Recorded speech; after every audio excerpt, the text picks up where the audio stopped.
On va continuer avec le décodeur des PLU, Benjamin. Oui. Voilà, Benjamin. Donc, comment on peut démocratiser l'accès à l'information de ce qu'il est possible de faire sur son terrain quand on est un béotien et qu'on ne connaît pas les règles d'urbanisme?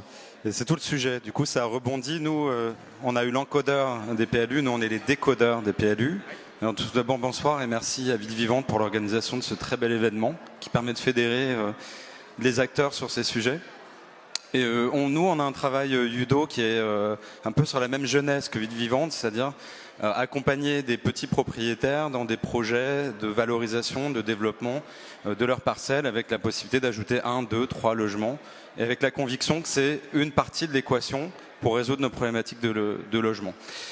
Et puis, donc on accompagnait des propriétaires et à force 1, 2, 3, 4, 5, 10, 20, 30, on lisait des PLU tous les jours. Et avec chaque PLU, une subtilité, certains qui font 100 pages, enfin 100 pages, 200 pages, certains qui font 300 pages, certains qui font 600 pages, d'autres qui font 1200 pages. Et puis toujours les petites subtilités un peu compliquées de « Ah non, ça, en fait, la hauteur, elle est page 78, mais par contre, le traitement du dernier niveau, il est page 182. » Donc voilà, des choses qui étaient en fait source d'erreur, et puis surtout pour un particulier absolument incompréhensible.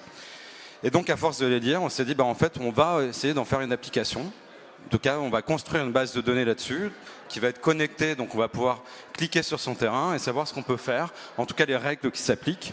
Et donc, aujourd'hui, c'est une application qui est ouverte sur toute la France. Avec l'encodage, c'est surtout sur l'Île-de-France. Mais on a aussi développé un outil d'intelligence artificielle qui s'appelle ChatPLU.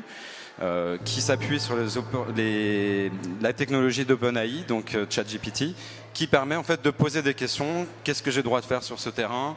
Quelle est la hauteur autorisée? Quelle est l'emprise au sol autorisée? En fait, toutes les règles relatives à un PLU. L'objectif, c'est vraiment de démocratiser cette information pour enclencher potentiellement les passages à l'acte. La compréhension du PLU pour tous. Okay.